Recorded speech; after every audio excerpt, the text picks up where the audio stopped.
সূরা তেলাওয়াত যারা করবে তাদের অনেক ফাজিলাত। এক নাম্বার ফাজিলাত হচ্ছে এই সূরাটা মানিআতুন মিন আযাবিল কবর। এই সূরা যারা তেলাওয়াত করবে তাদের কবরের আযাব হবে না।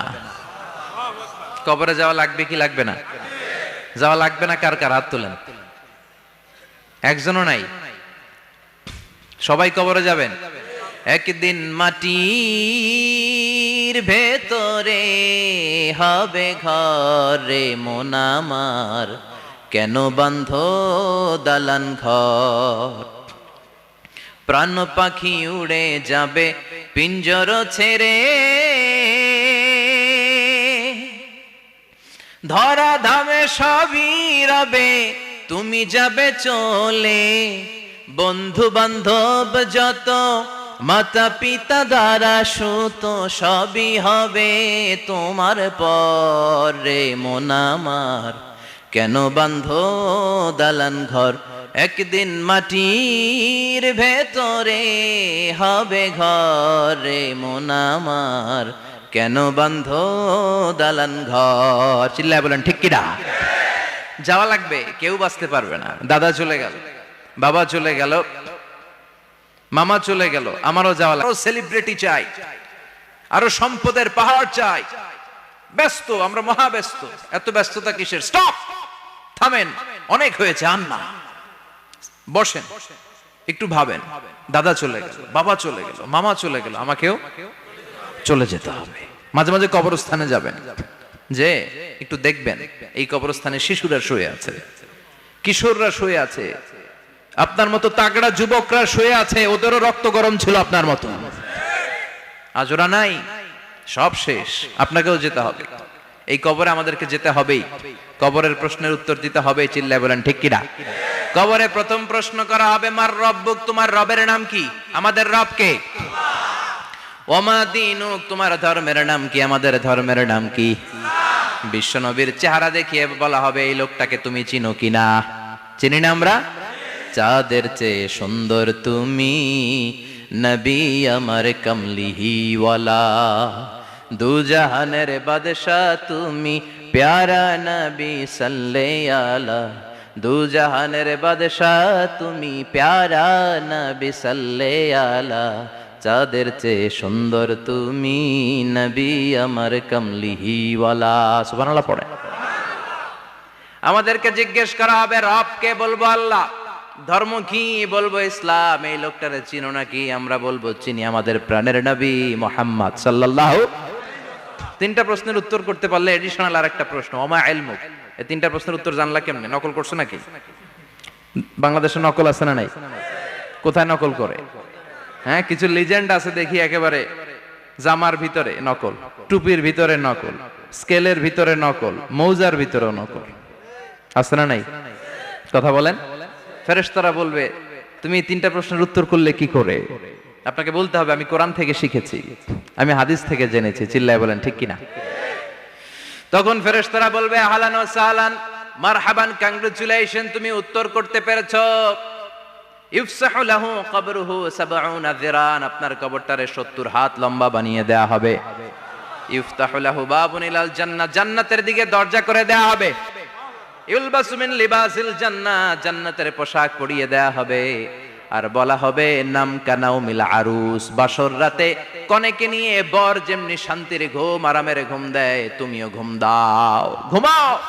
You should get some sleep now, you are very tired man, ঘুমাও, অনেক হয়েছে, ঘুমাও। তোমার এই ঘুম কেউ ভাঙাবে না, ইসরাফিলের সিঙ্গার ফুৎকার ছাড়া। আল্লাহ লম্বা ঘুম যেন দিতে পারি, তৌফিক দাও। আর যারা ইসলাম বিরোধী, কোরআন বিরোধী, বিশ্বনবী বিরোধী, তাদেরকেও প্রশ্ন করা হবে, তোর রব কে? মার রব্বুক।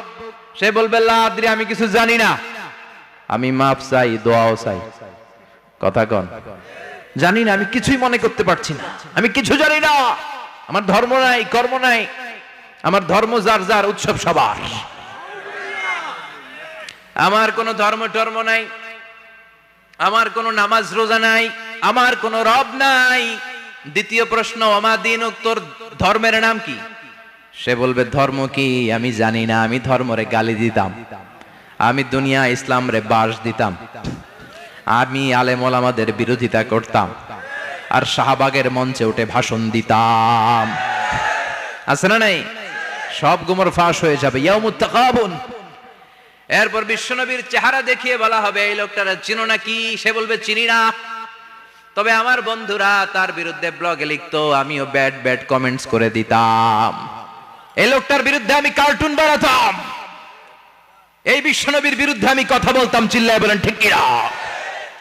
ফেরেশতারা বলবে লা দারাইতা ওয়ালা তালাইতা, তুই তো কিছুই পারলি না, তুই তো কপাল পোড়া। ফায়ুতরাকু বিমাতারিকা মিন হাদিদ, লোহার হাতুড়ি দিয়ে পিটিয়ে ওর মাসেলগুলো থেতলে ফেলা হবে। ওয়ায়ুকালু লিল আরদি ইলতাইমি, কবরের দুই পাশের মাটির বলা হবে চাপ দে, এমন চাপ দিবে ফাতাখতালিফা আদলাউহু, ডান পাশের পাজরের হাড্ডি বাম দিকে ঢুকে যাবে, বাম পাশের পাজরের হাড্ডি ডান পাশে ঢুকে যাবে। কিয়ামত পর্যন্ত এই মারামারি চলবে। আল্লাহ এরকম ভয়ঙ্কর পরিস্থিতি থেকে আমাদেরকে বাঁচাও। ওই কবরের আযাব থেকে বাঁচার দরকার আছে না নাই? বিশ্বনবী বললেন যে ব্যক্তি রাত্রিবেলায় সূরাতুল মুলক তেলাওয়াত করবে তার কবরের আযাব হবে না। ইন্না হাযিহি সূরাতুন আযীমা মানিআতুন মিন আযাবিল কবর। এই সূরাটা এমন সূরা, সাধারণ কোন সূরা না। এই সূরাতুল মুলক যে রাত্রিবেলায় তেলাওয়াত করবে তার কবরের আযাব থেকে তারে বাঁচিয়ে দিবে কে? নাম্বার 1 ফাজিলাত, স্ট্যাটাস মনে থাকবে তো। 2 নাম্বার স্ট্যাটাস শাফাআত লি সাহিবিহা। এই সূরাটা, এই সূরার তেলাওয়াতকারীর জন্য কিয়ামতের দিন সুপারিশ করবে। কোরআন সুপারিশ করবে, চারটেখানি কথা না। কোরআন যদি আপনার বিরুদ্ধে দাঁড়ায় আপনার জান্নাত ক্যান্সেল, আর কোরআন যদি আপনার ব্যাপারে আল্লাহর কাছে রেকমেন্ডেশন করে জান্নাত আপনার জন্য ওয়াজিব করে দিবে কে? এজন্য বিশ্বনবী বললেন শাফাআত লি সাহিবিহা, কিয়ামতের দিন তেলাওয়াতকারীর জন্য আল্লাহর কাছে সুপারিশ করবে। 2টা গেল। 3 নাম্বার বিশ্বনবী বললেন খাসামাত আন সাহিবিহা। এই সূরাটা কিয়ামতের দিন এই সূরার তেলাওয়াতকারীর পক্ষ নিয়ে আল্লাহর সাথে ঝগড়া করা শুরু করে দিবে। আল্লাহর সাথে ডিবেট করবে, ঝগড়া করবে, যতক্ষণ না হাত্তা আদখালাহুল্লাহুল জান্নাহ। হাদিসের টেক্সট হচ্ছে যে যতক্ষণ না আল্লাহ তাআলা তাকে জান্নাতে না ঢুকায় ততক্ষণ ওই সূরার তেলাওয়াতকারীর পক্ষ নিয়ে আল্লাহর সাথে বিতর্ক, ঝগড়া, তর্ক চলতেই থাকবে। সুবহানাল্লাহ। আরো আস্তে বলেন। আবার বিশ্বনবী বললেন মান ক্বারা বিহা ফি লাইলাতিন ফাকাদ আকসারা ওয়া আতওয়াবা। রাত্রিবেলা এই সূরাটা যে তেলাওয়াত করবে পুরো রাত্রিটারে বরকতময় করে দিবে কে? এজন্য বিশ্বনবী আবদার করে, আবেদন করে আমাদের কাছে বলে গিয়েছেন, আমি চাই আমার প্রতিটা উম্মতের হৃদয়ে এই সূরাটা গাঁথা থাক। আমি চাই আমার প্রতিটা উম্মতের সিনার ভিতরে এই সূরার 30টা আয়াত গ্রথিত করা থাক। সুবহানাল্লাহ পড়েন। মাত্র 30টা আয়াত মুখস্থ করতে রাজি আছেন? এক মাসে কয়দিন? প্রতিদিন একটা করে আয়াত মুখস্থ করলে এই সূরা মুখস্থ করতে লাগবে কয়দিন? হ্যাঁ, হোমওয়ার্ক। এটা আপনাদের বাড়ির কাজ, যেহেতু ক্লাসে হোমওয়ার্ক দেওয়া যায় না। আরবিতে বলে আল ওয়াজিব আল মানজিলি। আমি গতানুগতিক তাফসীর করি না, আমি সমাজের খুঁতগুলো ধরে ধরে ডিসকাশনের মতো আমি করি। বিভিন্ন জেলায় যে ওখানকার ইয়াংদের সাথেও বসি, কথা বলি। এটাই আমার তাফসীর, এটাই কোরআনের এক্সপ্লেনেশন এন্ড ইন্টারপ্রিটেশন। এতেই মানুষ উপকৃত হয় বেশি। চিল্লা এখন ঠিক কি না? তো এটা আপনাদের বাড়ির কাজ, মাইথার দিয়া বাসীদের বাড়ির কাজ। হায়াতে আল্লাহ বাঁচায় রাখলে আবার কখনো দেখা হলে জিজ্ঞেস করবো যে মুলক মুখস্থ হয়েছে কিনা। কে কে মুখস্থ করবেন না হাত তোলেন। সবাই করবেন। এবার কে কে মুখস্থ করবেন হাত তুলে আমার না আল্লাহর দেখান। আল্লাহ তুমি কবুল করো। আরো জোরে পড়েন আমিন। হাত নামান। এই সূরাটা it's an eye opener for you. এটা আপনার চোখ খুলে দিবে। এই সূরাটা আপনার চোখকে খুলে দিবে, আপনার ঘুমন্ত বিবেককে জাগিয়ে তুলবে। স্রষ্টার ব্যাপারে আপনার যদি কোনো সাসপিশন থাকে, সন্দেহ থাকে, এই সন্দেহের পাহাড়কে ভেঙে এই সূরা চুরমার করে দিবে। চিল্লায় বলেন সুবহানাল্লাহ। আল্লাহ ডেকে বলে গোলাম, কিছু কিছু নাস্তিক আছে আমারে খুঁজে পায় না। এরকম কপাল পোড়া নাদান নাস্তিক বাংলার জমিনেও আছে না নেই? এরা বলে আনসিন ইজ নাথিং, যেটা দেখা যায় না ওইটা মানি না, বলে না? Do you see the air in the atmosphere? বাতাসে, বায়ুমণ্ডলে যে বাতাস ঘুরে বেড়ায় এটাকে তুমি দেখো তো মানো কেন? Why do you believe on that? Why do you believe on air? বাতাস বিশ্বাস করস কেন? কপাল পোড়া নাস্তিকরা বাতাস মানে না। কথা কন। Do you see the bad headache someone feel in his head and he is shouting? মাথার ব্যথায়, মাইগ্রেনের পেইনে যখন কেউ চিৎকার করে তার মাথার ব্যথা দেখা যায়? আমার এখন প্রচন্ড মাথা ব্যথা যদি হয়, আপনারা দেখতে পাচ্ছেন তো, নাস্তিকরা কি মাইগ্রেনের পেইন বিশ্বাস করে না? মাথা ব্যথা বিশ্বাস করে কি করে না? বাতাস বিশ্বাস করে কি করে না? কয় আনসিন ইজ নাথিং, যেটা দেখি না ওটা বিশ্বাস করি না, কপাল পোড়া। আল্লাহ ডেকে বলে, গোলাম আমার সৃষ্টির দিকে তাকা, আকাশের দিকে তাকা, বাতাসের দিকে তাকা, সাগরের দিকে তাকা। সাগরের মধ্যে আমি আল্লাহ আছি না নাই? বিশাল বড় বড় পাহাড়ের দিকে তাকা, ঝর্ণার দিকে তাকা, ঝর্ণার মধ্যে আমি আছি না নাই? ঝর্ণা ঝর্ণা ঝর্ণা রে, বলনা বলনা বলনা রে, কার বিরহে পাগল পাড়া তুই, কার মিলনে ফুল ফসলে ভরা রে তোর দুকুল বই, কার মিলনে ফুল ফসলে ভরা রে তোর দুকুল ভই। ঝর্ণা ঝর্ণা ঝর্ণা রে, বলনা বলনা বলনা রে, কার বিরহে পাগল পাড়া তুই। সুবহানাল্লাহ পড়েন। ঝর্ণার দিকে তাকাও, সাগরের দিকে নজর করে দেখো, বিশাল পাহাড়ের দিকে নজর করে তাকাও, ওই পাহাড়ের মধ্যে আল্লাহরে খোঁজে বাবা, চিল্লায় বলেন ঠিক কিনা? সেদিন ইমাম আবু হানিফার হাতে হাত রেখে শাহাদা বাক্য পাঠ করেছে। সুবহানাল্লাহ পড়েন। ঝিনুকের ভেতর লুকিয়ে থাকে যেমন মতি, ঝিনুকের ভেতর লুকিয়ে থাকে যেমন মতি, কালমা শাহাদাতে আছে আল্লাহর জ্যোতি, কালমা শাহাদাতে আছে আল্লাহর জ্যোতি।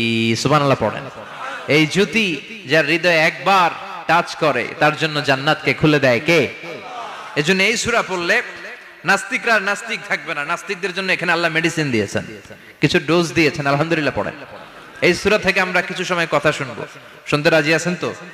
সূরার নাম চিল্লায় বলেন কি নাম? মুলক। মুলক মানে কি? মুলক মানে রাজত্ব, মুলক মানে ক্ষমতা, মুলক মানে পাওয়ার, মুলক মানে কিংডম, মুলক মানে সভরেইনটি। সুবহানাল্লাহ পড়েন। রব্বুল আলামিন বলেন, তাবারাকাল্লাযী বিয়াদিহিল মুলকু ওয়া হুয়া আলা কুল্লি শাইইন কাদির। সুমহান সেই সত্তা যার হাতে ক্ষমতা, আর তিনি সব বিষয়ে ক্ষমতাশীল। সুবহানাল্লাহ। তাবারাকাল্লাযী বিয়াদিহিল মুলক, মহামহিম সে সত্তা, সুমহান সে সত্তা, বিয়াদিহিল মুলকু, যার হাতে ক্ষমতা। ক্ষমতা কার হাতে? চিৎকার করে বলতে হবে, কার হাতে? নাকি আমাদের হাতে? না সরকারের হাতে, পুলিশের হাতে, র্যাবের হাতে, মাশরাফির হাতে, হিরো আলমের হাতে? ক্ষমতা কার হাতে? ক্ষমতা শুধুমাত্র একজনের হাতে। চিল্লায় বলেন তিনি কে? আল্লাহর হাতে ক্ষমতা, আর তিনি হচ্ছেন সকল ক্ষমতার উৎস, centre of the all powers. সব ক্ষমতার উৎস কে? নাকি জনগণ? আমরা কিন্তু এটাই শিখি, এদেশে আমাদেরকে রাষ্ট্রীয় ভাবে শিখানো হয়, এটা রাষ্ট্রীয় কুফরি। সকল ক্ষমতার উৎস জনগণ নয়, সকল ক্ষমতার উৎস কে? উনি ক্ষমতার উৎস, তিনি ক্ষমতাশীল, মহা ক্ষমতাধর, তার ক্ষমতার সাথে কারো তুলনা হয় না। আমাদের কি ক্ষমতা আছে? কথা বলেন। বল্লা পোকার কামড় খাইছেন? হ্যাঁ, মৌমাছি কামড়াইছে? মৌমাছি কামড়াইলে চিল্লাচিল্লি শুরু করে, তো কি ক্ষমতা আছে আপনার? বল্লা কামড় মেয়েরা দেয় দৌড়, ওটা ধরে যে মার মইটাও পারি না। কুত্তায় কামড়াইলে আমরা কুত্তারে কামড়াইতেও পারি না। কথা বলেন। আমরা নাকি ক্ষমতার মালিক। পিছন থেকে কেউ যদি বলে হুজুর সাপ, শুক্রের অণু, এক ফোঁটা শুক্রের মধ্যে 20 কোটি অণু থাকে, ওই 20 কোটির একটা ছিলাম আমি আর আপনি। সুবহানাল্লাহ বাড়িতে গিয়ে বললেন।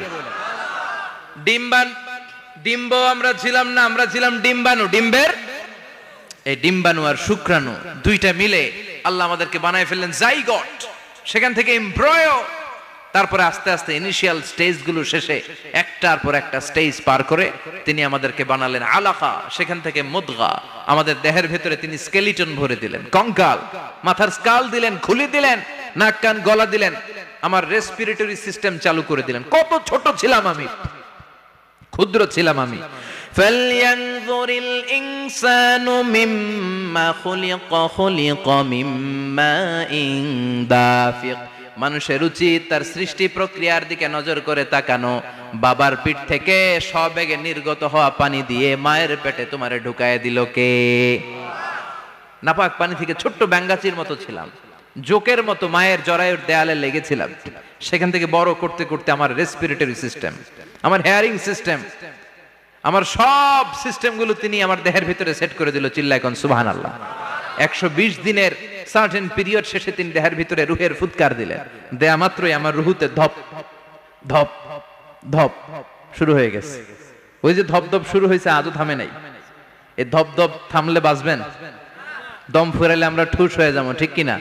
হায় রে মানুষ রঙিন ফানুষ, দম ফুরাইলে তবু তো ভাই কারোরই নাই একটুখানি। হায় রে মানুষ রঙিন ফানুষ, রঙিন ফানুষ, হায় রে মানুষ। সুবহানাল্লাহ বলেন।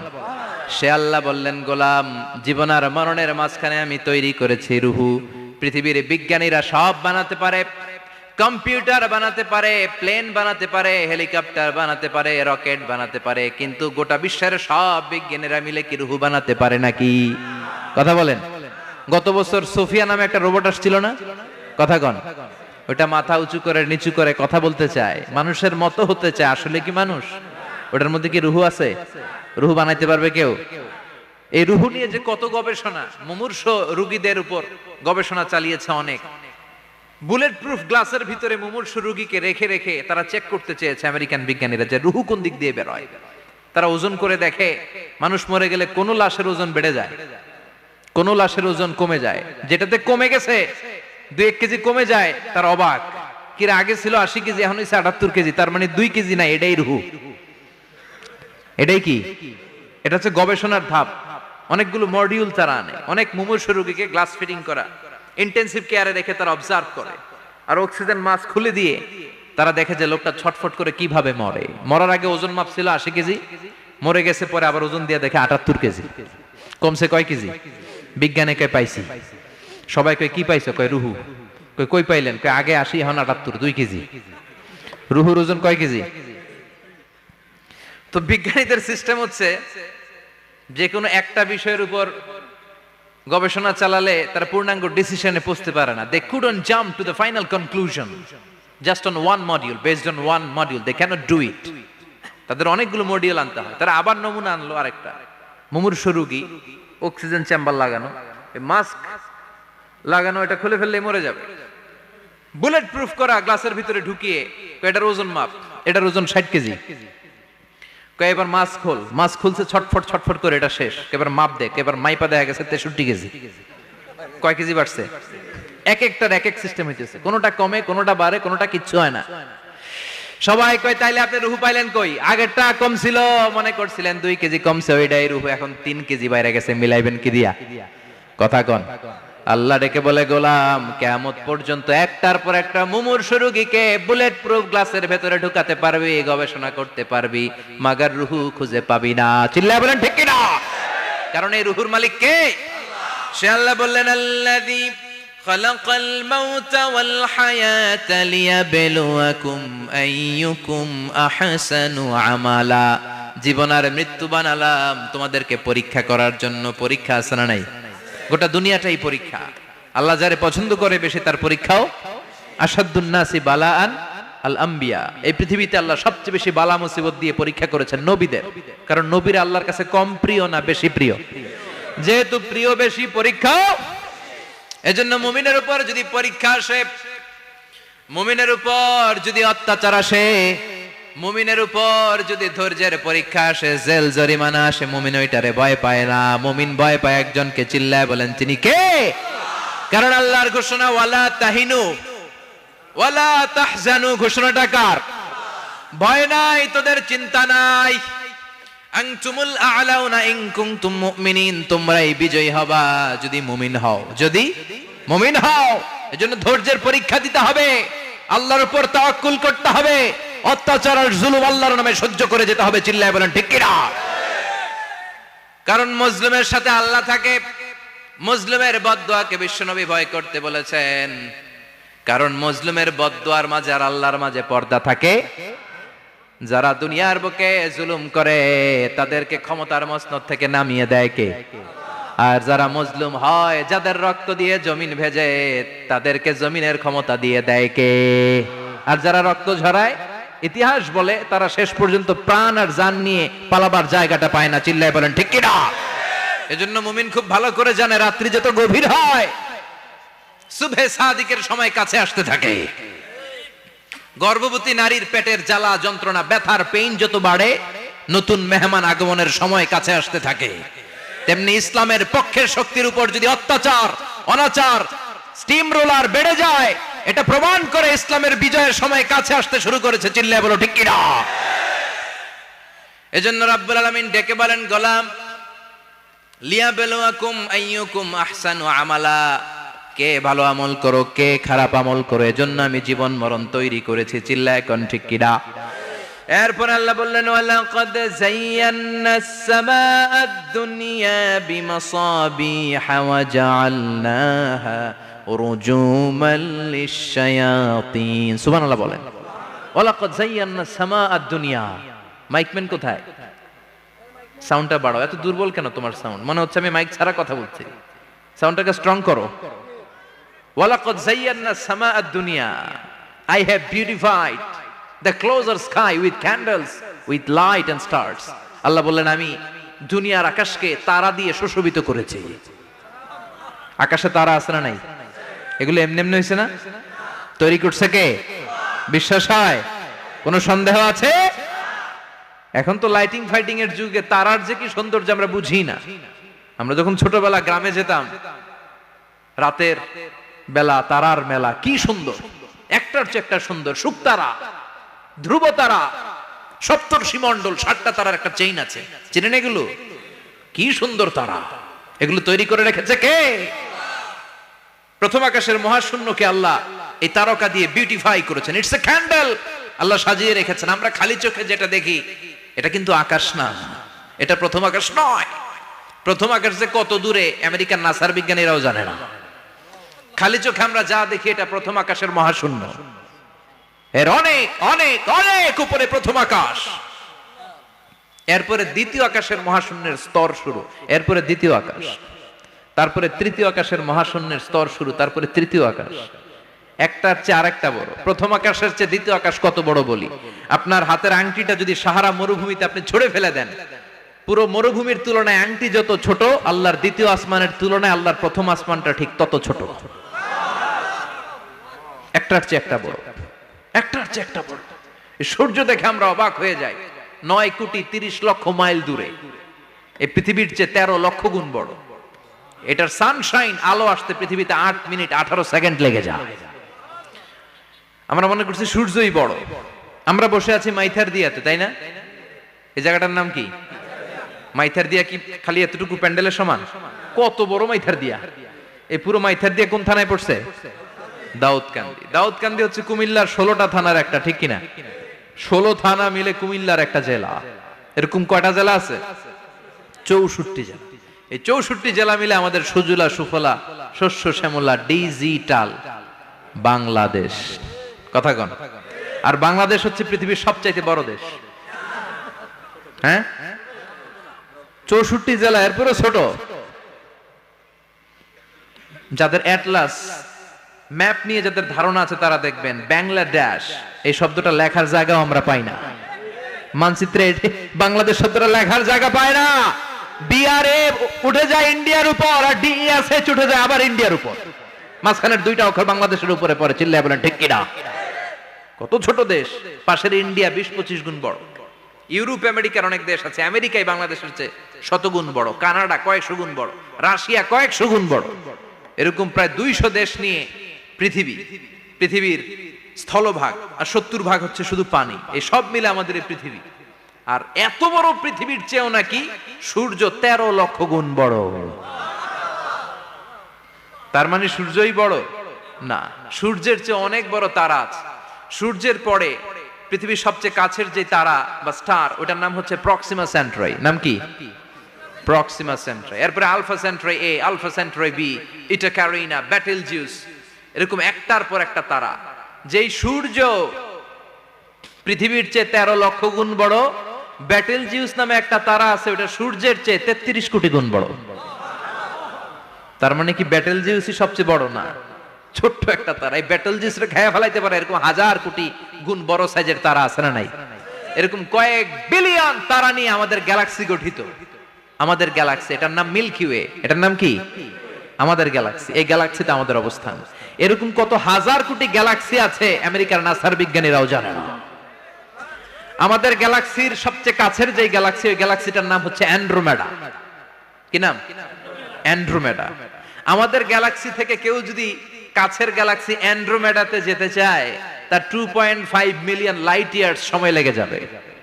কথাটা কঠিন হয়ে গেছে, আমি ভেঙে বলি, তারপরে সুবহানাল্লাহ কইেন। আমাদের গ্যালাক্সির নাম মিল্কি ওয়ে। মিল্কি ওয়ে থেকে যদি কেউ অ্যান্ড্রোমেডাতে যেতে যায়, কত সময় লাগবে? 2.5 million light year. Light year মানে আলোকবর্ষ।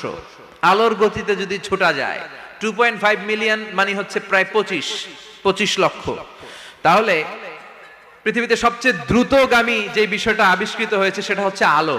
এই যে লাইট মারলে যে ছোটে, এই লাইট প্রতি সেকেন্ডে 1,86,000 মাইল বেগে ছুটতে পারে। 1 মিনিটে না, 1 ঘন্টায় না, 1 মিনিটে না, 1 সেকেন্ডে আলো চলে যায় কয় mile? 1,86,000। Could you imagine that? আপনি কল্পনা করতে পারেন? হয়তো মাথা নাড়াইতেছেন। এটা কি কল্পনা করা যাবে? আমার তো তার ছিঁড়ে যাচ্ছে। 1 সেকেন্ডে নাকি আলো ছুটে 1,86,000 মাইল বেগে। 1 সেকেন্ড শব্দ কইতে তো 2 সেকেন্ড লাগে। কথা কোন? এর মধ্যে আলো চলে গেছে 1,86,000 মাইল। তো কোন রকেট যদি আপনি পান, যে রকেট দিয়ে সেকেন্ডে 1,86,000 মাইল বেগে রকেটটা ছুটবে প্রতি সেকেন্ডে, খেয়াল করেন, ঘন্টায় না, মিনিটে না, কিসে? সেকেন্ডে। যে রকেটটা সেকেন্ডে 1,86,000 মাইল বেগে ছুটবে, ওই রকেটটা দিয়ে আমাদের গ্যালাক্সি থেকে আমাদের পাশের গ্যালাক্সি অ্যান্ড্রোমেডাতে পৌঁছতে আপনার 25 লক্ষ বছর লেগে যাবে। সুবহানাল্লাহ বাড়িতে গিয়ে বললেন। এরকম বিশাল বিশাল তারা দিয়ে আমাদের আকাশটারে বিউটিফাই করেছে কে? এজন্য আল্লাহ বললেন, ওয়ালাকাদ যায়্যানাস সামাআদ দুনিয়া বিমাসাবিহা ওয়া জাআলনাহা রুজুমান লিশ-শায়াতিন। আমি এই দুনিয়ার আকাশটারে সুন্দর সুন্দর তারকারাজি লাইটের মতো সেটিং করে সুশোভিত করেছি। আবার এই তারকা দিয়ে আমি শয়তানদেরকে প্রহারও করেছি। সুবহানাল্লাহ। শয়তানদেরকে আল্লাহ তারা মেরে আঘাত করে। সুবহানাল্লাহ বলেন। এরপরে এই সূরার প্রথম রুকুর শেষে আল্লাহ বললেন, وَأَسِرُّوا قَوْلَكُمْ أَوْ اجْهَرُوا بِهِ إِنَّهُ عَلِيمٌ بِذَاتِ الصُّدُورِ أَلَا يَعْلَمُ مَنْ خَلَقَ وَهُوَ اللَّطِيفُ الْخَبِيرُ। আল্লাহ বললেন, وَأَسِرُّوا قَوْلَكُمْ, তোমরা যদি গোপনে কথা বলো, أَوْ اجْهَرُوا بِهِ, কিংবা স্পষ্ট করে বলো, সব শুনে কে? আপনি যেমনি বলেন শুনবে কে? বলেনই নাই, শুধু মনে মনে ভাবছেন, শুনবে কে? সুবহানাল্লাহ কইবেন না? সাত আকাশের উপরে, আরশের উপরে তার অবস্থান, সাত জমিনের নিচে কোন গোপনতম প্রকোষ্ঠে, কোন ছোট্ট বাক্সের ভেতরে যদি কোনো পিপিলিকা নীরবে হেঁটে যায়, আল্লাহ বলে আমি ওই পিঁপড়ার হেঁটে চলার পায়ের আওয়াজটাও শুনতে পাই। এজন্য কেউ যেটা শোনে না, শুনে কে? এরপর আল্লাহ বললেন, হুয়াল্লাযী জাআলা লাকুমুল আরদা যালুলান ফামশু ফি মানাকিবিহা ওয়া কুলু মির রিজকি ওয়া ইলাইহিন নুশুর। সুবহানাল্লাহ বলেন। আল্লাহ ডেকে বললেন, গোলাম, তোমাদের জন্য জমিনটারে আমি বিছানা বানিয়েছি। আল্লাযী জাআলা লাকুমুল আরদা ফিরাশা, জমিনটারে বিছানা বানিয়েছে কে? এই বিছানার মতো সমতল জমিন দিয়ে তোমরা হেঁটে বেড়াও, চলে বেড়াও, হেলে দুলে পড়ার সুযোগ নাই, ঠিক কিনা? এই যে মাইথার দিয়ার আজকের যে ময়দান, এটা যদি বিছানার মতো সমান না হয়তো বসতে পারতেন? কথা কন। এই ময়দানের প্যান্ডেলের এদিক দিয়ে উঁচা, এদিক দিয়ে গর্ত, এদিক দিয়ে নিচা, এদিক দিয়ে খাড়া, কেমন হইতো? কথা কন। কেউ আমারে দেখতো, কেউ দেখতো না, কেউ দাঁড়াইয়া, কেউ বৈশা, আছে না নাই? কিন্তু জমিনটারে সমতল বানালো কে? আপনি যদি বিমান থেকে যদি আপনি দেখেন, বিমানের গ্লাস দিয়ে, জানলা দিয়ে যদি আপনি নিচের দিকে তাকান, আপনি দেখবেন মনে হবে পুরো জমিনটাকে আল্লাহ সবুজ কার্পেট দিয়ে কার্পেটিং করে রেখেছে। এই সৌন্দর্য দিয়েছে কে? আবার রব্বুল আলামিন বলেন, জমিনটারে সমান দেখে, কার্পেটিং দেখে মনে করো না তোমরা বেঁচে গিয়েছো। আমার দেয়া বিধান আমার জমিনে যদি কায়েম করতে না পারো, এই কার্পেটিং করা জমিনের ভেতরে আযাব আছে না নাই? এই পুরো জমিনের ভেতরে আছে আগুন আর আগুন। আগ্নেয়গিরির অগ্নুৎপাত জ্বালামুখে বিস্ফোরণ করে দিয়ে গোটা বিশ্বটারে মুহূর্তে মেসাকার করে দিতে পারে কে? এজন্য হবে একজন সত্তাকে, তিনি কে? সব ক্ষমতার মালিক কে? এরপর আল্লাহ বললেন, আওয়ালাম ইয়ারাউ ইলা আত-তায়রি ফাওকাহুম সাফাতিন ওয়া ইয়াকবিদনা মা ইউমসিকুহুন্না ইল্লা রহমান ইন্নাহু বিকুল্লি শাইইন বাসীর। সুবহানাল্লাহ বলেন। আল্লাহ বলেন তোরা নাস্তিক হস কেমন করে? মানুষ নাস্তিক হয় কেমন করে? মানুষ কি মুক্ত বিহঙ্গের দিকে নজর করে তাকায় না? আকাশে মুক্ত বিহঙ্গ নাই? বিহঙ্গ বুঝছেন তো? পাখি। পাখির কথা কোরআনে বললো কে? সুবহানাল্লাহ কইবেন না? ওয়া আরসালা আলাইহিম তায়রান আবাবিল, আবার কাবা ভাঙতে এলে পাঠাওয়া বাবিল, দাও খোদা দাও আমায় আবার উমর দরজ দিল, দাও খোদা দাও আমায় আবার উমর দরজ দিল। সুবহানাল্লাহ পড়েন। এই যে আল্লাহ বললেন ওয়া আরসালা আলাইহিম, তারপর তায়রান আবাবিল, তায়ের মানে পাখি, তায়ের মানে কি? আবার জান্নাতে যারা যাবে তাদেরকে পাখির ভুনা গোশত খাওয়াবে কে? জান্নাতে যাওয়ার সাথে সাথে প্রথমে আল্লাহ আপনাদেরকে মেহমানদারি করবে মাছের কলিজা দিয়ে। খাইবেন? মাছের কলিজার কথা শুনে জিহ্বে পানি আসছে নাকি? আউয়ালু তুআমিন ইয়াকুলুহু আহলুল জান্নাতি ফাজিয়াদাতু কাবিদিল হুদ, প্রথমে মাছের কলিজা, এরপরে পাখির ভুনা গোশত। তার মানে পাখির কথা কোরআনে আছে না নাই? আবার সাইয়েদনা সুলাইমান আলাইহিস সালামের একটা পাখি ছিল, এটার নাম কি ছিল? হুদহুদ পাখি। মাথার উপর দিয়ে চলতো, আর ওইটার চোখে জুমিং পাওয়ার আল্লাহ এত বেশি দিয়েছিল, এটা জমিনে নজর করলে বুঝতে পারতো কয় হাজার ফিট নিচে পানি আছে, পানিটা মিষ্টি না লবণাক্ত না কেমন, দেখে দেখে মুহূর্তের মধ্যে সাইয়েদনা সুলাইমানের কাছে সব তথ্য সরবরাহ করে দিত। কোন সুবহানাল্লাহ। এজন্য আল্লাহ বললেন নাস্তিকগুলো কি পাখির দিকে তাকায় না? এই পাখির দিকে তাকালে পাখির রব আল্লাহরে খুঁজে পাওয়া যায়। পাখির দিকে তাকালে, মুক্ত বিহঙ্গের দিকে তাকালে কেমন করে পাখিগুলো উড়ে যায়। এই পাখিগুলো আকাশে ধরে রাখে কে? মা ইউমসিকুহুন্না ইল্লার রহমান। ওই রহমান ছাড়া কেউ পাখিগুলোর শূন্যে ধরে রাখতে পারে না। কত শত আয়াতে যে আল্লাহ পাখির কথা বলেছেন হিসাব নাই, কত ধরনের পাখি যে আল্লাহ বানিয়েছেন কোনো হিসাব নাই। আপনারা ঘরে জিওগ্রাফিক্যাল চ্যানেলগুলো দেখেন? হ্যাঁ না জি বাংলা দেখেন? স্টার জলসা, কিরণমালা, কি দেখেন? জিওগ্রাফিক্যাল চ্যানেল দেখবেন। ওখানে দেখবেন একটা পাখি আল্লাহ তৈরি করেছে, পৃথিবীর সবচেয়ে ছোট পাখি, নাম হলো হামিং বার্ড। কি নাম? The smallest bird ever in the world. সবচেয়ে ছোট, এটা প্রাপ্তবয়স্কে 3 থেকে 5 ইঞ্চি লম্বা হয়। এটার পূর্ণ যৌবন এটা লম্বা কতদূর? 3 থেকে 5 ইঞ্চি। এটা প্রতি সেকেন্ডে ডানা ঝাপটাতে পারে 80 বার। কয়বার? আমাদের ডানা আছে না 2টা, আপনি আপনার ডানা 1 সেকেন্ডে কয়বার ঝাপটাতে পারবেন? হ্যাঁ আমি ঝাপটাইলাম, কয়টা হয়েছে 1 সেকেন্ডে? হ্যাঁ 3টা 4টা ঝাপটা দিতেই আমার সেকেন্ড শেষ। কিন্তু এই পাখিটা প্রতি সেকেন্ডে তার 2 পাখা ঝাপটায় কয়বার? পৃথিবীর সব পাখি সামনে ওড়ে, তো এই পাখি সামনে যেমনি ওড়ে এট দ্য সেম টাইম এই পাখি পিছনের দিকে উঠতে পারে। সুবহানাল্লাহ। বাড়িতে যাই বললেন। ইউরোপের আল্পস পর্বতমালায় গুগল করবেন যে আজকে গুগলে লিখবেন যে আলপিন সুইফট একটা পাখি আছে। এই পাখিটা একবার যখন শূন্যে উড়াল দেয়, উড়ন্ত অবস্থায় এটা আকাশে 6 মাস থাকতে পারে।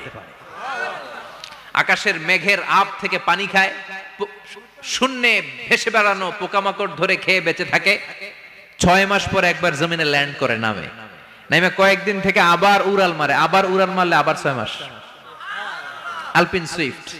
আরেকটা পাখি আছে, অদ্ভুত পাখি, নাম হোমা বার্ড। এই হোমা বার্ড উড়ন্ত অবস্থায় ডিম পেড়ে দেয়, আর ওই ডিমটা জমিনে পড়ার আগেই মাঝখানে ডিম ফেটে বাচ্চা বেরোয়, বাচ্চা উঠতে শুরু করে দেয়। এই পাখিগুলোর কথা কোরআনে আছে না নাই? এজন্য আল্লাহ বললেন আওয়ালাম ইয়ারাউ ইলাত তায়রি ফাওকাহুম সাফাতিন ওয়া ইয়াকবিদনা মা ইউমসিকুহুন্না ইল্লার রহমান ইন্নাহু বিকুল্লি শাইইন বাসীর। আল্লাহ বললেন নাস্তিকগুলো কি পাখির দিকে নজর করে তাকায় না? পাখির দিকে নজর করে যদি তাকায় তখন পাখির রব আল্লাহরে খুঁজে পাবে। চিল্লায় বলেন ঠিক কিনা? পাখিকে আরবিতে বললে তয়ের। সবাই বলেন পাখির আরবি কি?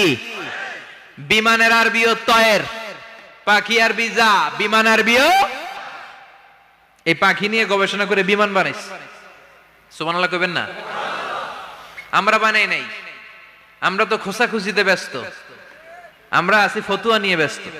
তুই 20 কারণে কাফের, তোর চাচা 90 কারণে কাফের, তোর চাচা মরলে যেই জায়গায় কবর দেয়া হবে ওই কবরের মাটির উপরে যে ঘাস উঠবে ওই ঘাস যে গরু খাবে ওই গরুর দুধ যে খাবে ও কাফের। আছে না নাই? খালি কাফের ফতুয়া দেয় ব্যস্ত। আমরা ফতুয়া নিয়ে রইলাম আর ওরা সব আবিষ্কার করে ফেললো। উইলবার রাইট আর অরভিল রাইট এই দুই ভাই 1903 সালে এই বিমান আবিষ্কার করেছে এই আয়াতের উপর গবেষণা করে। আওয়ালাম ইয়ারা ইলা তাইর, ওরা কি পাখি নিয়ে ভাবে না? আমাদের তো ভাবার সময় নেই, আমরা আছি মদ নিয়ে আর নারী নিয়ে আর জুয়াবাজি নিয়ে। চিল্লায় বলেন ঠিক কিনা? এমন অনেক মন্ত্রীদের হোটেল আছে যেখানে পতিতালয়ের আড্ডাখানা। চিল্লায় বলো ঠিক কিনা? মুসলমান রাজ মদ আর নারী নিয়ে ব্যস্ত, আর ইহুদি খ্রিস্টানরা আমাদের সব ঐতিহ্যকে ধারণ করেছে। উইলবার রাইট অরভিল রাইট গবেষণা শুরু করে দিল। পাহাড়ে শুয়ে শুয়ে দুই ভাই খালি পাখির ছবি আঁকে, কেমনে পাখিগুলো ডানা ঝাপটা মেরে ওঠে, কেমনে নামে। গবেষণা করতে করতে করতে প্লেন বানায় ফেললো 1903 সালে। আজ থেকে 100 বছর আগের স্টোরি শোনাচ্ছি আপনাদের। তখনকার বিমান এখনকার বিমানের মতো ছিল না। আপনি দেখবেন যে শুরুতে বিমান কেমন ছিল। শুরুতে ভাঙ্গাচুরা দুইটা পাখা নিয়ে একটু উড়ে আবার ধপাস করে পড়ে, কিন্তু আশা হারায় নাই, আবার উড়ে ধপাস করে পড়ে। আমেরিকাতে সুবিধা করতে পারেনি। ফ্রান্সের এক কিং তাদেরকে ডোনেট করেছে বিপুল অঙ্কের টাকা দিয়ে। তারা প্রথম ফ্রান্সের একটা শহর থেকে আরেকটা শহরে পৃথিবীর প্রথম প্যাসেঞ্জার প্লেন নিরাপদে ল্যান্ড করেছে। মানুষের উড়ার স্বপ্ন সফল হতে শুরু করলো। এখন বিভিন্ন ধরনের বিমান একটার পর একটা শুরু হয়েছে। এই পৃথিবীর সবচাইতে দ্রুতগামী যে বিমানটা আগে ছিল নাম ছিল কনকর্ড, যাত্রীবাহী বিমান। এটার পরে এখন একটা বাইরে হইছে বোম সুপারসনিক। কি নাম? Bomb supersonic. এত স্পিডে চলে, এই মাত্র দেখলেন এদিকে, এরপর দেখবেন নাই ওইদিকে। সুবহানাল্লাহ পড়ে। কি বিশাল বিশাল ডবল ডেকার গুলো নিয়ে শূন্যে উড়াল দেয়। A3 এয়ার বোয়িং A380 বর্তমান পৃথিবীতে সবচেয়ে বড় প্যাসেঞ্জার বিমান। কার্গো বিমান তো এগুলোর 7-8 ডবল বড় হয়। I'm talking about the passenger plane A380 525 জন যাত্রী নিয়ে এটা শূন্যে উড়াল দেয়। 525 জন যাত্রী, কেবিন ক্রু, পাইলট, বিমানের ওজন, খাবার দাবারের ওজন, ফুয়েলের ওজন, 525 জনের লাগেজ টাগেজের ওজন, এই সব নিয়ে শূন্যে উড়াল দেয়। সুবহানাল্লাহ কইবেন না? এই বিমান আবিষ্কারের আগ পর্যন্ত গোটা বিশ্বব্যাপী সব দেশে দেশে ছিল সেনাবাহিনী আর নৌবাহিনী। বিমান আবিষ্কার হওয়ার সাথে সাথেই শুরু হয়ে গেল বিমান বাহিনী, এয়ার ফোর্স, মিলিটারি। এখন বোম সুপারসনিক বানায়, এখন ড্রোন হামলা করে, এখন মিসাইল হামলা করে, এখন স্যাটেলাইট পাঠায়। আমরাও পাঠাইছি। কি নাম? Bangabandhu satellite. We launching the Bangabandhu satellite channel last year. আমরা বঙ্গবন্ধু স্যাটেলাইটও পাঠাইছি উপরে। সবকিছু পাখির উপর গবেষণা করে হয়েছে। চিৎকার করে বলেন ঠিক কিনা? এজন্য আল্লাহ ডেকে বললেন, গোলাম ওরা কি পাখির দিকে তাকায় না? পাখির দিকে যদি নজর করে একটিবার তাকাতো, নাস্তিক আর নাস্তিক থাকতে পারতো না। এজন্য নাস্তিকদের জন্য সূরার ভেতরে ডোজ আছে, আই ওপেনার আছে। সর্বশেষ আল্লাহ একটা প্রশ্ন দিয়ে এই সূরাটা শেষ করলেন। প্রশ্নটা শুনবেন? শুনবেন সবাই? আল্লাহ বললেন, কুল আরাআইতুম ইন আসবাহা মাউকুম গাওরান ফামান ইয়াতিকুম বিমাইম মাইন। বলো দেখি সবে, শুকাইয়া যদি যায় এই পৃথিবীর পানি, তাহলে হেথায় তটনির ধারা কে দিবে সবারে আনি? কে দিবে আনি? একদিন সকালবেলা ঘুম থেকে উঠছেন, টয়লেটে যাবেন, মুখ ধুবেন, স্কুলে যাবেন, অফিসে যাবেন, কাজে যাবেন, যায় দেখেন টিউবওয়েল চাপতেছেন, পানি নাই। ট্যাপ ছাড়লেন, পানি নাই। চোখের মধ্যে ময়লা, নাকে ময়লা। টয়লেটে যাবেন, পানি নাই। পুকুরে নাইমা দেখেন পানি নাই। বিশাল বিশাল মেশিন বসিয়ে মাটির নিচ থেকে ভূগর্ভস্থ পানি ওঠানোর চেষ্টা করলেন, একটা পানি নাই। এক ফোঁটা পানি গোটা বিশ্বে কোথাও নাই। কে দিব পানি আপনারে? পানি সম্পদ মন্ত্রী দিব, ডোনাল্ড ট্রাম্প দিব, শেখ হাসিনা দিবে? কেউ দিতে পারবে? এক ফোঁটা পানি বানানোর ক্ষমতা আমাদের নয়। ঠিক কিনা? পানির বৈজ্ঞানিক নাম হচ্ছে H2O। কি নাম? এই দেশে H2 নিয়ে কত কথা আছে না নাই? হাইড্রোজেনের দুইটা মলিকিউল, অক্সিজেনের একটা মলিকিউল। এই দুইটা গ্যাস, হাইড্রোজেন আর অক্সিজেন, দুই গ্যাস একসাথে মিলাইলে কি হয়? কথা বলেন। মিঠা নদীর পানি। সুবহানাল্লাহ পড়েন। আল্লাহ বললেন, ঘুম থেকে উঠে যদি দেখো পৃথিবীর সব পানিগুলো একেবারে পৃথিবীর নিচে চলে গেছে, কোন মাধ্যম দিয়ে এক ফোঁটা পানির জোগাড় আর বন্দোবস্ত করা যায় না, কে তোদেরকে পানি এনে দিবে? কথা কন। আল্লাহ ছাড়া এক ফোঁটা পানি এনে দেওয়ার মতো ক্ষমতা কারো আছে নাকি? আবার পানি থেকে পৃথিবীর সব কিছুরে বানালো কে? ওয়াজআলনা মিনাল মাই কুল্লা শাইইন হাই আফালা ইউমিনুন। আল্লাহ বললেন পানি থেকে গোটা বিশ্বের সব আমি বানালাম। সব জীবিত জিনিস তৈরি হয়েছে পানি থেকে। এটা কোরআনের কথা। কার কথা? আর ১৫০০ বছর পর বিজ্ঞানীরা এখন বলছে পানি থেকেই সব প্রাণ এসেছে। সুবহানাল্লাহ পড়েন। বিজ্ঞানীদের রিসার্চে এসেছে পৃথিবীর সর্বপ্রথম যে প্রাণীটার উৎপত্তি, এটার নাম নাকি অ্যামিবা। কি নাম? It's a very small unicellular organism in the world. এককোষী শৈবাল অ্যামিবা এসেছে পানি থেকে, ওদের কথা। তারপরে এসেছে জুপ্লাঙ্কটন, ফাইটোপ্লাঙ্কটন, ব্যাকটেরিয়া প্লাঙ্কটন, একটার পর একটা ডেভেলপ করেছে। সব এসেছে পানি থেকে। পানি নাই তো কিচ্ছু নাই। পানি হচ্ছে প্রাণের ব্লুপ্রিন্ট। চিল্লায় বলেন ঠিক কিনা? পানির মধ্যে সব প্রাণের অস্তিত্ব রেখে দিয়েছে কে? আবার ফলের মধ্যে আল্লাহ পানি দিয়ে বললেন আন্না সাবাবনাল মাআ সাব্বা। যেখানে যতটুকু পানির দরকার, রসের দরকার, সব রস দিল কে? ক্ষীরার ভিতরে পানি আছে না নাই? কলার ভিতরে, আপেলের ভিতরে, তরমুজ, তরমুজ তো পুরাই পানি। কথা কন। ডাবের ভিতরে কে দিল? নাকি আমনে বানাইছেন? কেউ বানাতে পারে? এই পানিগুলো দিল কে? আবার আল্লাহ বললেন মারাজাল বাহরাইনি ইয়ালতাকিয়ানি বাইনাহুমা বারযাখুন লা ইয়াবগিয়ান ফাবিআইয়ি আলাই রাব্বিকুমা তুকাযযিবান। দুই দিকে সাগর বয়ে যায়, একদিকে এলো না পানি, একদিকে মিঠা পানি, একসাথে সাগরটা বয়ে যায়, কিন্তু মাঝখানে এমন ব্লকেজ, একটার পানি আরেকটার সাথে মিশে না, আটকায় রাখলো কে? দেখছেন আপনারা কোথাও এটা? কই দেখছিলেন? গোয়ালন্দ, বুড়িগঙ্গার এখানে একসাথে পানি বয়ে যায়। এই জায়গায় পানি, এই জায়গায় পানি মিলে না, মিশে না। দাউদকান্দির এখানেও আছে, মিশে না। এর কারণ এই পাশের পানি, এটা ডেনসিটি হাই, বেশি ঘন, এটা ডেনসিটি লো, এটা পাতলা। এটা টেম্পারেচার হাই, এটা টেম্পারেচার কম। এটা লবণ বেশি, এটা লবণ কম। দুইটা দুই পানি একসাথে বয়ে যায়, একটার সাথে আরেকটা মিশে না। এই কারিগরটা কে? চিল্লায় বলতে হবে কে? সেজন্য আল্লাহ বললেন গোলাম পানি দিয়ে আমি বানালাম, পানি ছাড়া বাঁচবি না। এজন্য সব জায়গায় পানির ব্যবস্থা করে দিয়েছে কে? আবার বেশি পানি হলেও মরার ব্যবস্থা আছে না নাই? সাইয়েদনা নূহ আলাইহিস সালামের কওমকে বন্যা দিয়ে ধ্বংস করেছে কে? এজন্য পানি চাইবো কার কাছে? কথা কন। আল্লাহ মেঘ দে পানি দে ছায়া দে রে তুই, আল্লাহ মেঘ দে। সবাই পড়েন না? আল্লাহ মেঘ দে পানি দে ছায়া দে রে তুই, আল্লাহ মেঘ দে। দেয়ার মালিক একজন, তিনি কে? চাইতে হবে কার কাছে? সব ক্ষমতার মালিক কে? নাকি আমরা? আমরা ক্ষমতার মালিক। আর জীবনে কোনোদিন বলবেন মানুষ সকল ক্ষমতার উৎস? এই কথা কোনোদিন বলা যাবে? সকল ক্ষমতার একচ্ছত্র নিরঙ্কুশ মালিকানা একজনের। চিৎকার করে বলতে হবে তিনি কে?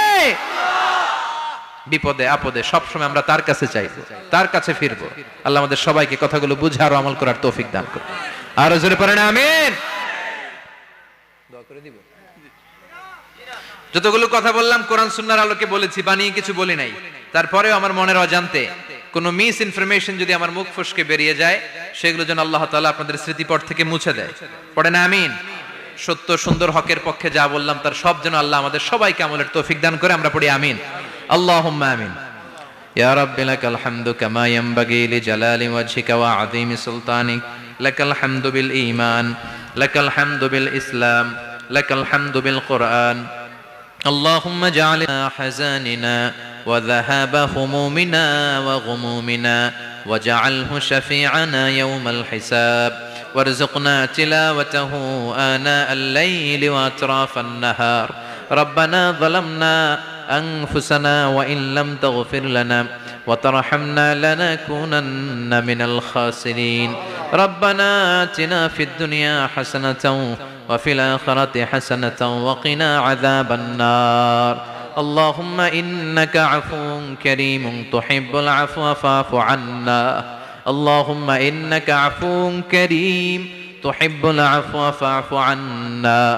اللهم ارزقنا حسن الخواتيم اللهم ارزقنا حسن الخواتيم اللهم أعنا على ذكرك وشكرك وحسن عبادتك اللهم إنا نسألك الهدى والتقى والعفاف والغنى اللهم حبب إلينا الإيمان وزينه في قلوبنا وكره إلينا الكفر والفسوق والعصيان وجعلنا من الراشدين اللهم ارزقنا شهادة في سبيلك والموت في بلد رسولك وصلى الله تعالى على خير خلق